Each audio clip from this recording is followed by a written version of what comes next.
What, ladies and gentlemen, we are back with the fastest podcast on the internet today. It is the Catch Corner podcast with your host, the three-time world karate champion, the WCW legend, the WWE legend himself, Academy Award winner, a nominee actor. He's been in MacGyver. He's been all over your TV screens for years. He is Ernest the Cat Miller. Hey, Ray, tell him about Keziah. Tell them about the new. You guys add some more now. Trouble Man opening Miami at the American Black Film Festival, June the 12th. You get to see me in action, new movie. Yes, sir. You were with who? Who's your co-star? Michael Jai White, Michael Epps, Anthony. What is it? Lala Anthony, Method Man. It had a whole bunch of good name actors. And I come to you this morning in reference to a personal matter that has now become a matter of business to me. This matter is of an instance of spousal abuse, and my message is simple. Never hit her again. And who the hell do you think you are, Nick? We got to be better than this, man. This black-on-black violence has to stop. I'm not talking about me. This helps people out of tight situations, and I guess some situations are tighter than others. I didn't know security jobs pay like that. They don't. I want to hire you. I need you to find Jahari. Find her. She has a new album ready to drop in. She just disappeared. Last time she vanished, we managed to keep it from the press. But I need her back here, clean and ready to promote this album. Well, you know what? Last I knew, she was hanging with some cat named Money. How do you know me? But you want my old lady, bro. We going to a crib. Jari! The motherfuckers think they can just take my woman and I ain't gonna do nothing? Brother, de-escalate. All right, Black Belt Jones, what's the plan?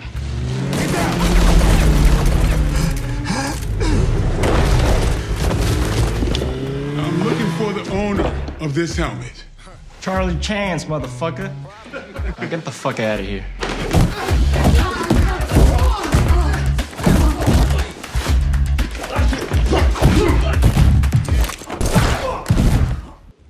I got your attention now? What's his partner's name? Bruce Lee. You. That's really his name. I know like 6 guys named Bruce Lee. It's common, like Will Smith or James Brown. My bad.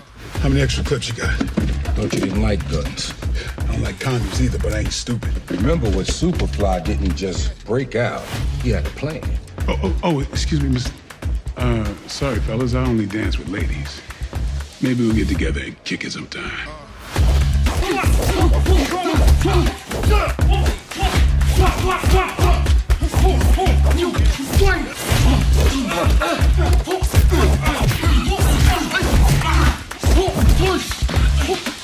What the fuck is I'm not putting. Get your shit on. Let's go. I don't like guns. Don't get shot by one. Could you? I'm gonna shoot your ass. Stupid motherfucker. So we gonna zip line onto the rooftop from here? Yeah, fuck I look like Tom Cruise? No, we're gonna walk down the stairs, cross the street, and go up the fire escape. What the hell did you do before you did whatever the hell you do now? I was in a boy band.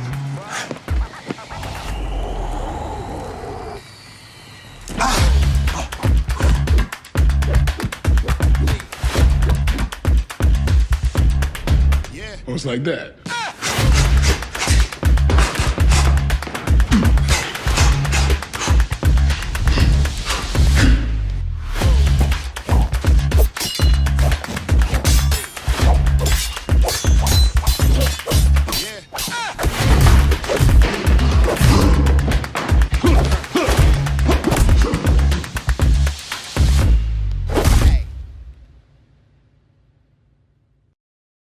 All I know is if you don't get that motherfucking gun out of my face.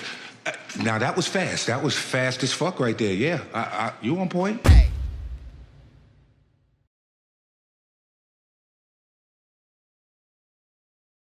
Put the fucking gun. I'm not putting. Get your shit on. Let's go. I don't like guns. Don't get shot by one. Could you? I'm gonna shoot your ass. Stupid motherfucker. Man, you just keep adding to your list of stuff on IMDb. It's going to be so long, we're going to have to staple some shit to it, man. Okay, well, I got something we need to do. We're Resite. Of course, we offer all-inclusive site work. We're Resite. Of course, we have a dynamic site crew. We're Resite. We have secure foundations.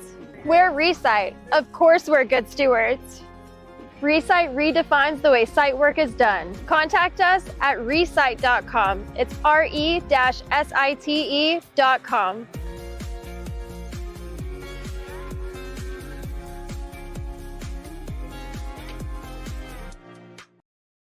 re-site.com. Recite, baby.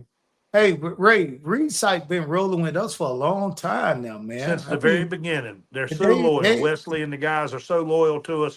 We can't thank them enough for what they do for us. I know you guys are friends and all that good stuff, and you like to play a little golf together and stuff. I haven't been invited, and I can actually play a little golf, but that's another story altogether. But don't forget to hit that Cash App, $ Catch Corner Podcast. That is $ Catch Corner Podcast. You like what you're hearing? Hit the like and subscribe button on your YouTube and any of the other platforms that you may be hearing your podcast. Hey, now on that subject, what do you want to talk about today, Mr. Cat? Ray, what I like that, Ray. I like the way you brought us in. I need to just let you go sometime because you surprised me. You know, normally you talk about a lot of garbage. But that was a good delivery, a good opening. I like that, Big Ray. Well, I am an MC. You know, that's the master of ceremonies.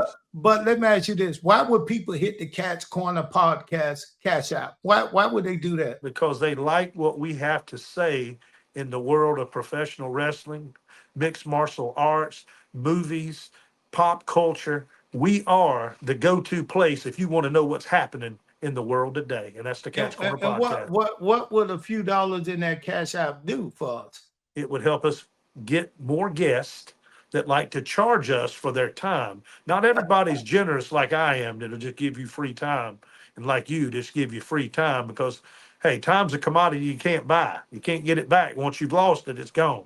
Man, listen, I'm gonna call out one of my favorite wrestlers, Tony Atlas. And you know, Tony Atlas we spent a whole weekend together at a event. And at this event, I'm teasing him right now. Hey, bro, listen, don't make it look stupid, man. Don't do it. I'm teasing him. So this guy spent the whole weekend with him. We talked about everything. I mean, he was asking me questions about my career. I mean, he was almost like he was interviewing me. But Tony Atlas, man, been in the business so long, he'd worked with so many people. He loved to talk. He loved to talk, man. And he got some good stuff, man. I got some good information out of him. He had some good stories. So I said, you know what, Tony, I'd love to bring you on my podcast. And be this, we did what? I've done about 4 or 5 of the guys' podcasts. Oh, yeah. Never asked them for a dime because it's like asking my brother, you know, to help me wash my car, and then I'm paying them to do that. No. Right. No. Or asking for some gas money because y'all just going to the store. Yeah, anything. Well, you don't have to pay me. But when Tony Atlas called and said, listen, well, okay, I'd love to be, and he kept asking me, I'd love to be on your podcast. I'd love to be on your podcast. So I finally said, okay, give me your number. I called him up, set up the date, and the first thing he said, can you pay me? I said, what? Pay you? Say what? I can pay you, but you was the one that asked to be on the podcast because you like talking on the podcast. Now, I just donate the money to you, few $100s. I just donate to you. That's all you were asking for. But to me, it was a slap in the face. And then I kind of thought about this is how we make money sometimes.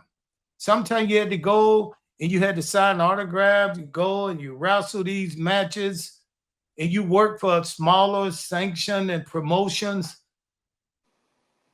And then, you know, sometimes if the fellow call and need you, it's like you'll be there. You just give them your time.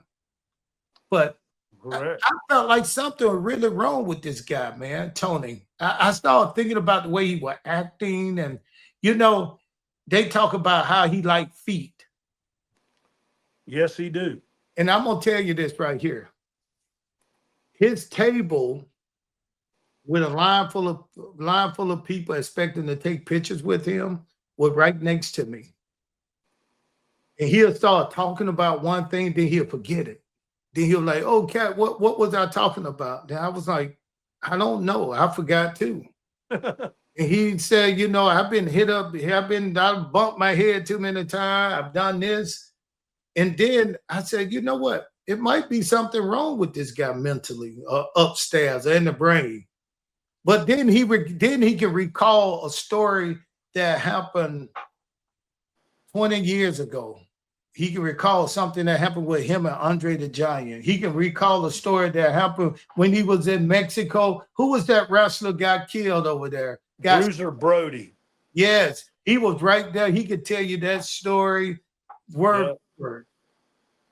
But then if he did something a few minutes ago, like he got up from the table and went to the locker room, and I heard these stories about him and how he liked feet. But when I went to the locker room, because he stayed gone so long, his table was in front of me, my table. So the line of people had to go to his table first, sign autograph, talk to him, do everything they had to do. Then they come to my table. Now, they couldn't skip his table to get to my table, but he got up and said he was going to the bathroom. He got up and he was gone for a long time. I was talking to Rock and Roll Express team. And we were just talking. Then I said, where is this guy? So I said, man, listen, I got to go to the bathroom too. So I got up, went to the locker room, and I heard some moaning and groaning. Like someone was having a great time in there. And wasn't nobody in there but supposedly him. But when I looked around the corner, he was laying on the floor. I've heard this. How he liked people to walk on his face. He liked feet in his face. He was laying on the floor. He had this lady walking on his face. I mean, with her shoes on too. Wow. I couldn't believe it. You saw the video. I got the video. I did what everybody else do. I popped out my video camera and started taking a picture of this. Now, wasn't nothing sexy about it. The lady wasn't sexy. The position he was laying in on the floor wasn't sexy. The lady had shoes on, dirty shoes on, standing on his face. And he was moaning and groaning. And I said to myself, something wrong with this damn dude. Let me get back to my table. Something wrong with this damn dude. But you know what? It might be something in his brain, something wrong with the brain. Maybe he forget. Maybe he don't know this is not what you're supposed to do. At least you're supposed to tell the lady to take her shoes off. He might be suffering a little bit in there. He might have some trauma. But listen, if you look through his history of wrestling, he's been wrestling. Think about this. This dude was wrestling when I was in high school. Dude, he was wrestling in the mid to late 70s. I remember him when I was a kid. Mr. USA, Tony Atlas, baby. He was one of my favorites as a kid. And he one of the biggest names. He was one of the biggest names in the business. He had the best body of anybody in the business. Mr. USA. I mean, he won the Mr. USA. He was and you know, one of his biggest thing, man, he had a hard head. So he used to do a lot of headbutt. You remember that? You couldn't hurt him if you hit him in the head. You can hit him anywhere. Hit him upside the head, you break your hand. He would no sell a headshot in a heartbeat. Yeah. So he took a lot of headshots, man. And then I had a conversation with him when he came back. I never showed anybody the video, but I might put the video up on this podcast so people can see it because it's funny. But then when I had the conversation with him, I thought it was funny. But then when I had the conversation with him, he was okay with that. He was okay with me watching him and videotaping him doing something really stupid and dumb. Then he started talking about other things that happened to him doing this business, doing his life in pro wrestling. Started talking about how he said he never used to forget anything. He said he'd have took so many knee drops to the head. That would he say, everything to the head. He'd have got knocked out and don't remember finishing the match against Abdullah the Butcher. You know, he tried to pick Andre the Giant up for a body slam. Andre the Giant fell back on him and he fell across his head. So all this stuff, man, going on with the head and with the brain. And he's a really nice guy. He really is. Tony Atlas is one of the nicest guys. He'll tell you everything. I mean, you saw him on the dark side of the ring. He'll tell everything. He'll tell everything he got in his head. But one day he came in after that, and I was thinking about putting that thing out. He told me, he said, "Hey, Cat." I said, "How you doing, Tony?" The next day, he didn't say much at all. He said, "You know what, Cat? I got some stuff going on in my head today." I said, "Oh, yeah?" He said, "Yeah, I got problems. I got things going on. I just don't even feel the right way. I don't even feel good today. I don't even feel like talking." I said, "Well, what was wrong? What's wrong, Tony?" I said, "Listen, whatever is up, whatever you're going through, it'll pass." He was like, "I know, man," but he just said, "This business is just so mentally hard. You know, it tear you down, build you up. Everybody wants you to be on cue. Everybody wants you to be in the best shape. People judge you for everything, but people show so much love to you. You want to be there and do what they want you to do." Yeah, it's the So we go back to the story Sabu, yeah. Man, listen, the story keep going and keep going in circles. And right now, man, listen, Sabu was sick mentally. He was mentally sick, man. When I said mentally sick, something up there wasn't working right. Everything he had to do that he loved, he had to take a drug. He had to take a drug. And now, think about this. Before the match, Joey, the guy he was wrestling, called looking for him because he didn't show up. Yeah, 2 hours before the match, he was not even there. Yeah, he thought it was going to be a no-show for his. This is his last match, retirement match for Sabu. But he was in bed. He said he had headaches. He said his knees were locking up on him. They couldn't walk. He had, said he was bleeding from his feet. But now this is where you take two guys with problems in the head, mental problem, a little bit. Because Joey, first of all, Joey's a young guy.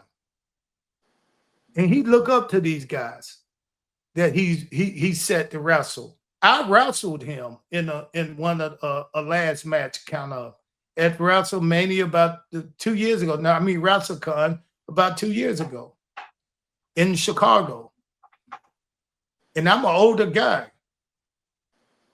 So when he came to me with that bullshit, talking about, "Hey, we gonna throw you through this table." He was like, I don't go through tables. That's what I told him. I said, "Bro, I don't do no tables." I said, "Well, no, it's crazy. I don't want no fucking break my neck or get knocked out going through it." I said, "I tell you what, I'll reverse it. You go through the table. You the young guy. This is you." He said, "Okay, all right." He didn't look out for me. He didn't look out for me. I thought he should have been there to look out for me since he called me and begged me. "I really want to wrestle you. OG, I looked up to you. You one of my heroes, but you want me to go through a damn table at 58 years old." Mm-hmm. That ain't happening. So he called Sabu. Sabu had to get something. They said, "Get him here. Get him here," no matter what he had to take. Now, I wonder the drug that they say he took. What was the name of that? Ketone or something? K-Tummy or some kind of leaf drug. K-Trom or K I don't know. It's something. It's real closely associated with like a coffee bean extract. It's a natural herb that kind of gives you energy and whatnot. I can't remember the name of it. Well, so that's what I'm saying. I got a little bit of brain fog myself. Sometimes I can't remember stuff that I know. It's just, and I don't know if it's because I'm 54, but long-term memory, I can remember stuff that happened 40 years ago, but I can't remember, something like that name of that drug that we were just talking about. But think about this right here. Think about this. You know it's in there.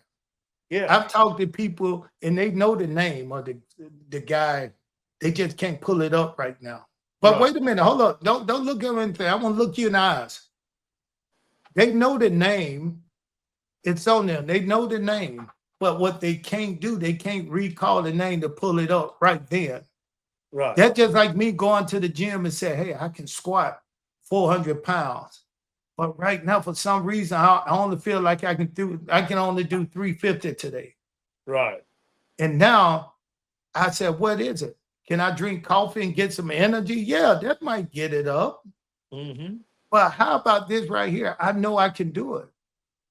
So right now, I'm just slow. My mind is just not into it. What kind of exercise can I do for my brain? Because I think it's the brain. The brain tells me what I can do and what I should be doing. Right. I should know this guy's name, but I don't know it, so I had to try to figure out. I should be able to pick up this weight, lift this weight, but my mind right now, I'm lazy. I'm not even into it. But taking a little caffeine or something like that may work to help me with the energy. I think the brain, man. I don't drink coffee. I don't drink either. energy drinks. I don't either. Energy drinks. I don't drink any of that because I know once I go into the gym, especially to work out, for some reason, once I start to working out myself, my mind get into it, my brain get into it, then my body get into it. And before you know it, I leave out there and say, oh man, I had a good workout. So anyway, man. I do a lot of word games and stuff online, like just kind of keep my mind sharp and stuff. Just now when you're doing the words game, right? Mm-hmm. Just keep your mind. When you say your mind, you're talking about your brain, or what are you talking about? Yeah, my brain. Just trying to keep my brain sharp, like memory stuff, like matching games, and then like word games where you got to think of these words, like a 4-letter word, blah blah blah blah. Like crossword puzzles and stuff like that. But how is that really kind of helping your brain? I don't know, but I bet you we know somebody that could probably answer that question. But I'm not going there yet. I'm trying to figure out when you doing the crossword puzzle. I mean, are you dressed like a lady? I'm dressed like an old lady, but that ain't none of your business. Well, I tell you what, we got somebody who she probably can't answer all these questions that we have without seeing some kind of imaging or something, but she know more about the brain than we know. Yeah. And guess what? She's a brain scientist. She is a neurologist and neuroimaging. She helps, she's a research scientist with the Trend Center and also the Dobson Lab there in Atlanta. She is a graduate of Georgia State University. She is a Panther, and her name is Maria Misiura. Welcome to the show. Hi, and just like that, boom, the PhD is in the house. Thank you so much for having me.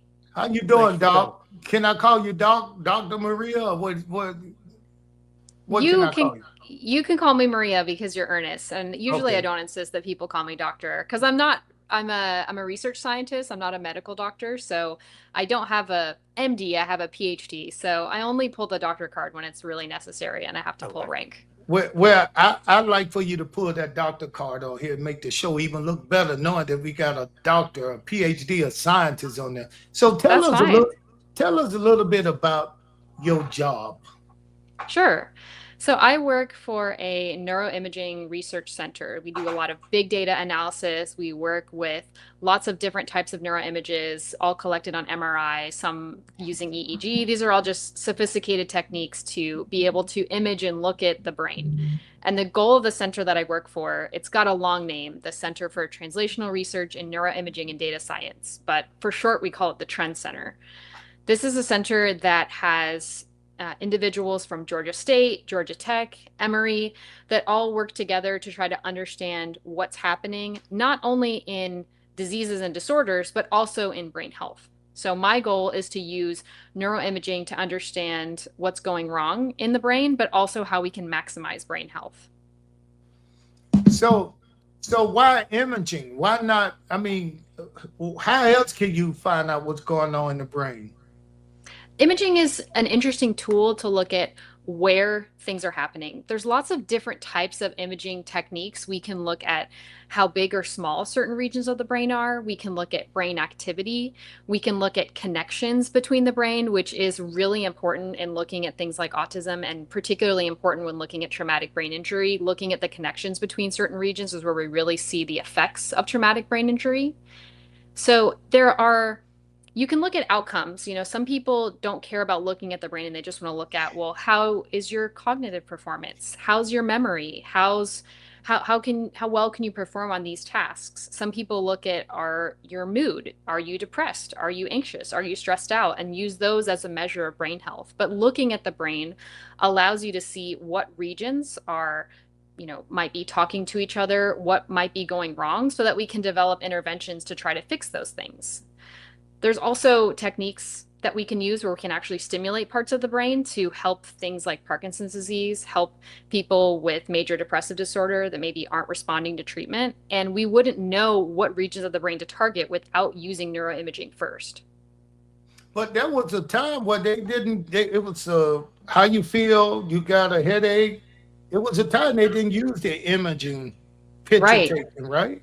Yeah, and imaging has been a really important tool to help us look at what particular regions of the brain might be affected. So like, for example, in Alzheimer's disease, there's this structure in the middle of your brain called the hippocampus, and it actually means seahorse, and that's kind of what it looks like in the brain. And this region actually gets smaller when you have Alzheimer's disease. It's kind of one of the hallmarks or characteristic of Alzheimer's disease. The way that we actually diagnose Alzheimer's disease now is a person dies, and then we look at their brain on their autopsy. We slice the brain and then stain it for certain proteins. But we can actually look at someone's brain. We can look at an MRI and say their hippocampus is a lot smaller than it should be for someone their age. They likely have Alzheimer's disease. And what can they do for that? I mean, is there anything you can kind of prepare or do for that? Let's say the person's still living, you looked at it, you saw it was getting small. Yeah. What are some of the exercise? What can they do to prevent that or slow it down? Yeah. Well, there are a number of new drugs on the market that people, that's what people want to know about. It's like, what drugs can I take to fix it? They've really only been released and been used and actually approved by the FDA for the last couple of years. But really, one of the things that we see as one of the best modifiers of brain health is exercise. What about a Prevagen, something like that I hear on XM a lot that people talk about taking? It's called Prevagen. You ever heard of it? Yeah, I actually have. There's not a lot of great clinical evidence to support Prevagen. A lot of the clinical trials have been, like with any drug, a lot of the clinical trials for something like that have been supported by the company itself, and there hasn't been a lot of independent investigation. The outcomes for Prevagen aren't great. I don't think that it's going to hurt you by taking it, but there's not a lot of great clinical evidence that it actually does work. Is there any vitamins that you can take that kind of focus on the brain that helps slow down the aging process and the brain fog? See, I have a little brain fog, just a little bit, but like in conversation, I'll know what I want to say, but I can't say it. And then 10 minutes later, it's right there on the processor, and I can spit it out with no problem. Yeah. So so I'll answer your question, but first I want to talk about the difference between age-related decline and then dementia. So the line there is really fuzzy. There's not a fine line. It's a very fine line but it's not well defined between having dementia and just having what we call age-related cognitive decline. And cognitive is just like, cognition is just your thinking abilities. And there's lots of different ways that we can measure that. But when someone becomes diagnosed with dementia, it typically is looking at your ability to function and carry out your daily tasks is greatly inhibited. Like, you can no longer drive, you can no longer take care of yourself, you can no longer participate in hygiene. Maybe you're not showering as much as you used to because you just don't have the mental capacity. You're not planning and preparing the way that you used to be able to. And so dementia is typically defined by some type of impairment that doesn't allow you to carry out the daily tasks that you would like to carry out. But then also, if you're looking biologically, then we can look at, okay, what's actually happening. So you might have, Lewy body dementia, you might have Alzheimer's disease. All of these, dementia is just an umbrella term for some type of age-related cognitive decline that is worse than kind of what we normally see or in the standard trajectory. And then usually it has some type of biological reason behind it. So to answer your question specifically about supplements, one of the supplements that recently we see a lot of great evidence for is actually creatine. Okay. So people that have had experiences with traumatic brain injury and have had or have post-concussive syndrome, if they take the kind of high loading dose for creatine, so if you're a bodybuilder and you're trying to beef up your stores of creatine, you would take like a really high dose multiple times a day. When in a study looking at people with traumatic brain injury and they took creatine, their outcomes over an 8-week, I think it was 8 or 12-week period, their cognitive outcomes greatly improved. Okay.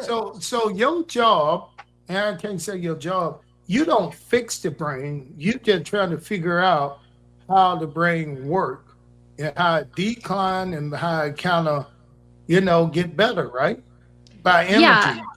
Right now, my focus is on understanding what's going wrong in people with dementia, but I recently have gotten really interested in using exercise as an intervention for brain health. So I'm not going and I don't have patients, I'm not going in and I'm not seeing patients because I don't have a clinical job. But we do have participants in our studies that we are trying to see if you join our study and we give you this exercise intervention, do we see better brain health outcomes and do we see any changes in your neurological function? So what was the talk about B12 being something you can take that can give you energy, which can help to increase the function in your brain? So especially when you're older, B12 is an essential nutrient. Especially when you're older, you can actually, if you have a B12 deficiency, it can actually mimic symptoms of dementia. And so that's one of the things that they check for when you're complaining that you have, some type of cognitive impairment, you're having like subjective memory complaints, which just means that you're going to the doctor and saying, hey, I can't remember things the way that I used to be able to, and it's really impairing my ability to function. One of the first things that they check for is a B12 deficiency. Now, I worked with a neurologist, and I believe they called it pernicious anemia. I think that might be one of the older terms for it, but it basically just means that you have a B12 deficiency, and that can also mimic or it can cause symptoms of dementia. So it is like a type of dementia. And some people that take it can't methylate it, so their bodies can't methylate and they just don't ever get. So you have to get a methylated version of the B, because that's what I take, because I was one of the ones that was taking supplements. I wasn't getting any benefit because my body would not methylate the B vitamin. So I had to get methylated B vitamins, and then it started working. I started That's great. feeling the effects of those supplements. So yes. So yeah. So, and was that something that your doctor, you troubleshooted with your doctor, or did they do some type of genetic test to say, okay, you can I did or cannot? two different ones. One with a company called Quest, and then the other one, the 10X guy that Dana White uses down in Florida. And I sent all my stuff off, and they came back and said, yeah, you have a slight deficiency in here in your metabolism. You don't methylate these vitamins, so you need these particular type of vitamins so you can get benefit from it. So you just can't take regular B vitamins that you would get it it's just not, if they're not methylated, I can't take it. And I've actually heard that some people have had some great outcomes. So I'm glad to hear that you've had some great outcomes with both of those companies. Yeah, I'm just real conscious because my mom is starting at 81. She's starting to get dementia real bad. So, and I'm 54, so I'm trying to get ahead of it. Yeah. So she remembers long-term stuff, but how you doing? Well, how you doing? She'll just keep, you know what I'm saying? She'll get stuck in that. But Yes. she'll tell you a story from 25 years ago like it was yesterday, but so how you doing? That Right. type thing. So you're like, oh my God, Okay, so Maria, let me ask you this right here. You in the martial arts stuff too. What are the difference in brain damage due to trauma and brain damage due to like a lack of like what you said, vitamins or something like that? What are the difference? So the way that I like to explain it is that the brain can only get sick in so many ways. Yeah. So a lot of times, if someone with very different types of brain injuries or very different types of problems, like someone that has maybe, hydrocephalus, which is like water on your brain, or someone that has a B12 deficiency, their symptoms can be very similar to someone who has chronic traumatic encephalopathy, or people that have, CTE, or people that have had a mild traumatic brain injury or a traumatic brain injury. So really the differences are actually ones that we can see on neuroimaging, and that's what's so interesting. So they have this one particular type of imaging method, and it has a long name called diffusion tensor imaging, but I'm going to call it DTI for short. And what you can do is you can actually visualize the connections or the tracks between the brain regions. It's almost like you're looking at the wires. So rather than looking at, okay, here's what an image looks like of the brain, it's visualizing the connections or the white matter tracks between regions. If you have a traumatic brain injury, imagine that you have, a string of wires. If you were to like rip them really violently, you would see some connections break. You would see some damage to the wires. And that's going to look different than someone that just doesn't have enough nutrients. And so it's very interesting to use some of these neuroimaging methods, because with someone that has and hasn't had a traumatic brain injury, you can see the differences in their tractography. You can see how the connections have actually been ripped just by the actual force of the injury itself. So if let me ask you this. So if you feel you fell and got a concussion and you want to get your brain checked, or you just feel just aging things, what imaging would they ask for? What kind of image would they ask for to be taken? Yeah, and I'm not sure how often they use DTI in clinical practice. Like, if you were in a research study for traumatic brain injury, which I think one thing that I would really like for people on your audience members to know is that research is not something that is just siloed in these academic institutions. If you are experiencing this and you want to understand what's going on, you can look for research studies that are recruiting in your area, whether that's at a university, a clinical trial, and you can be a participant. Let me ask you this. So research is what you need to look for if you want to get yourself checked out. And so is that something you should do? Join up with the research, become like a client, or just get involved with different people that are working on things like that? Well, first I will say two things. I think that if you are having symptoms that you feel like are impairing you, definitely always go see a neurologist as your first stop. Yeah. If you are someone who has a family history of dementia, you're worried about it, your mom had dementia, you have a particular genotype for being at risk for dementia, there are a lot of studies that are looking at longitudinal risk or long-term risk of dementia and are recruiting people to look at what their trajectories look like over time. And so getting involved in research is something that, if you're concerned about it, I would highly recommend anyone do. Well, research studies are very important. I participated in one probably 25, 30 years ago for the stuff that they put in your face now. What's that stuff that they put in your face? For lines, for fine lines and stuff, Botox. Oh, right. For pain in the lower back. So they gave me, I went to Bowman Gray at Winston-Salem at Wake Forest. Big Ray, like stay on topic. We're talking about the brain. We're talking about the brain. Shut the hell up. Stay on topic. We talking about the brain. It's called a study. You talking about fat injection in your back and your face. Oh my God. Stay on target. Go ahead. Talk about the brain. Anyway, it does work, and sometimes they'll pay you to be a part of it for a clinical study. Especially. There's a couple of studies that I can think of off the top of my head at Emory, and I'm just more familiar with these because I work with people that are in these studies. There's a study called the Precision Aging Network at Emory that's looking at risk for Alzheimer's. There's also the Emory Healthy Brain Study. There's a study that is not, I don't think that they do neuroimaging for everyone, but the Center for Brain Health at UT Dallas has studies that they're recruiting for. So there are huge repositories or databases where you can just research like, hey, I have this condition and I want to be involved in research for this reason. And if they're recruiting, then someone will reach out to you. So let me ask you this. We know a lot of people get hit a lot. Yes. I know a lot of wrestlers, a lot of fighters. What can I suggest to them to kind of look for, maybe to go and get checked out? Just checked out. Like you, I got you. If I call and say, hey, listen, I've been having these headaches, I've been doing that, you can tell me, like, okay, try this study program or go talk to this guy.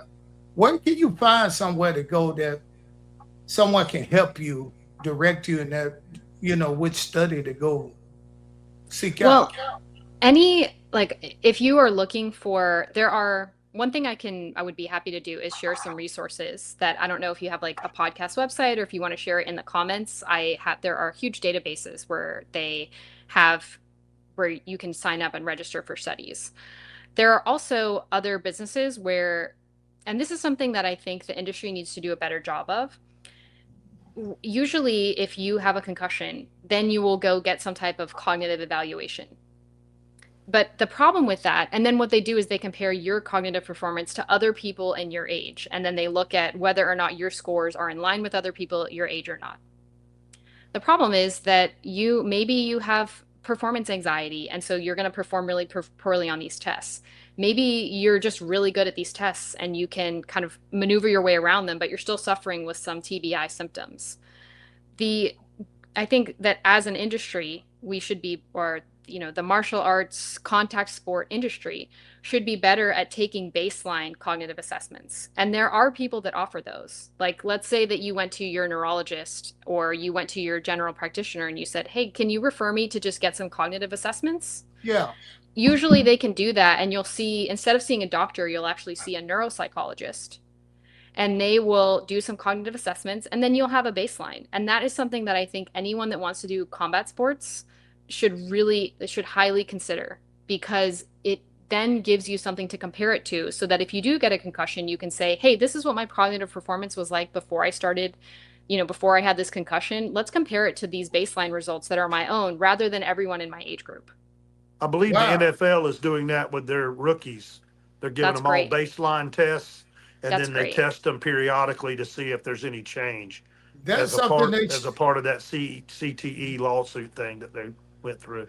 That's something they should do with pro wrestlers. Definitely. Will they give you a baseline test? They should. Out, Ernest? Yeah, I mean, they should. That should be part of it, to see the development. It should be. Okay. Yeah. So you're not sure they're doing it or not? I mean, people like Benoit, they took pictures of his brain after he was, he had committed suicide. He had the brain of an 85-year-old man.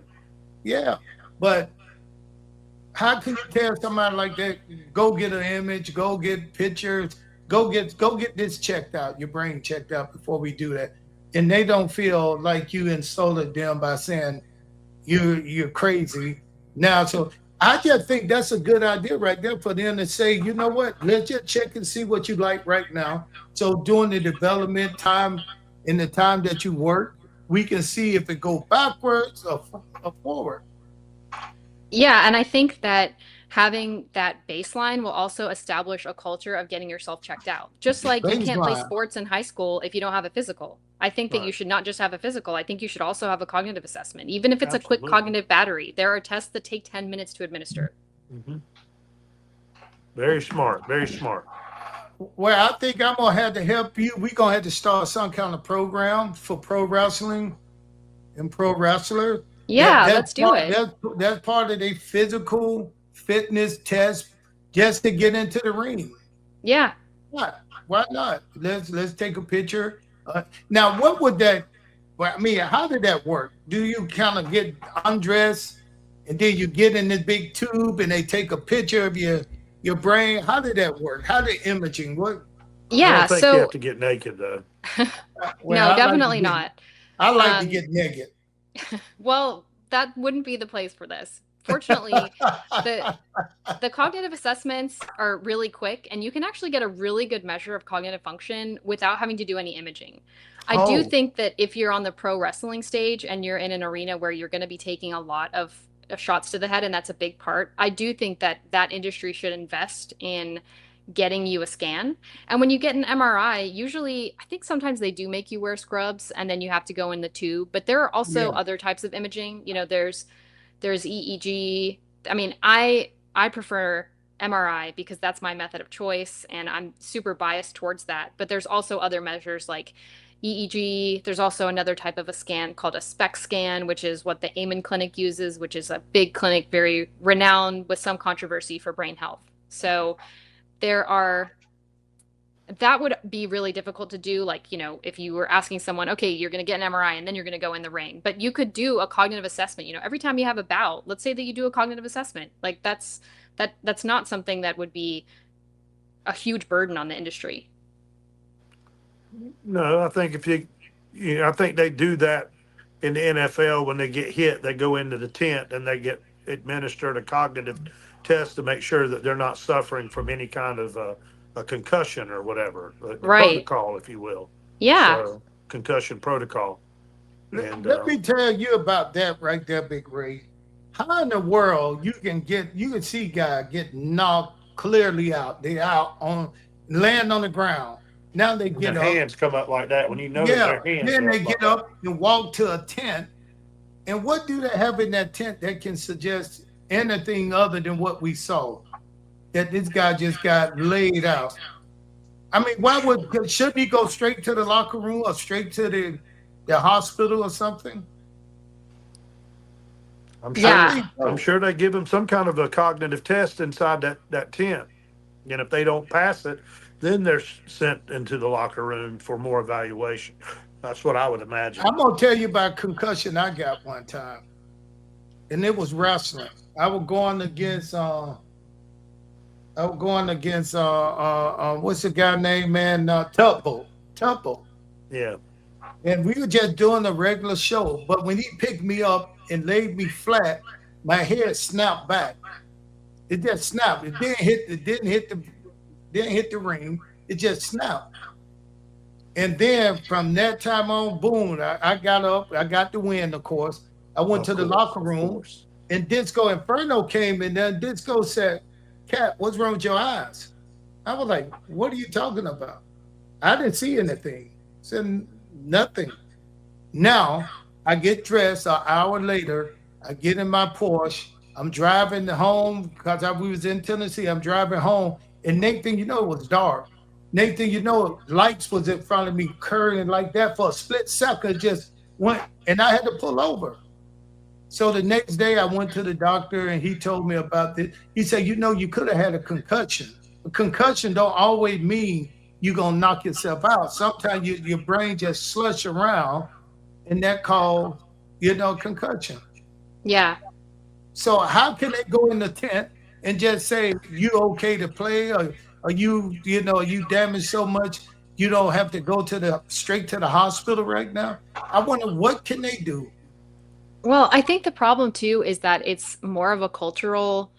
I think this is a cultural issue in sports. The mentality is you are a warrior, you need to push through, and you need to get the win. And I think that there's a lot of pressure on people to not recover the way that they should, and just keep, we've seen this with people that are bodybuilders pushing themselves to the limit. We've seen this with any type of like endurance sport pushing themselves to the limit. I think that it's just it's part of the athlete mentality to keep going and keep pushing. But I think so you say that. I want you to speak straight through to the athlete or to the pro wrestling world. The pro wrestling world have mental problems to where they forgetful. They depressed for no reason at home sometimes. What would you suggest to the wrestling world out there to keep the wrestlers safe? I think that if you have any type of head injury, you should not do any other physical contact for, an indefinite period of time until you show that you have no symptoms related to concussion. Because I think one of the biggest things, and actually one of your previous guests, I watched their podcast, the neurologist that was on, he talked about the kind of second hit that you get injured, and maybe if you just allowed your brain to recover, you'd be fine. But the problem is you get injured and then you go back into the ring because you don't have symptoms, but your brain still isn't fully healed. And then you get injured again, and it's that much more difficult to recover. So Go ahead. No, go ahead. If you get a brain injury, any type of physical contact immediately after the brain injury should not be allowed. Well, you know what I want to hear from your mouth so they'll understand. I want to hear you say that they should do a baseline image of your brain to start with. That should be before anybody get to be in your ring, to work the routes on under your brand. Can I hear you say that? Well, I mean, do you believe in that? Yes, I think that pro wrestlers should get a cognitive battery and a baseline MRI before when they're first signed on. And I think that cognitive assessment should be administered at very specific intervals that are well defined by the industry and after someone takes a hit. Wow. I agree 100%. That's gonna go pretty far right there, Miss Maria. And you know what? I want to thank you for coming on and giving us your time. And all this was done for you, Ray, because if they took the image of what's inside your head, it'll be nothing. It'd be a bunch of peanuts. Ray, so go ahead, close out. You got anything you want to ask? I thought she was a fountain of information today.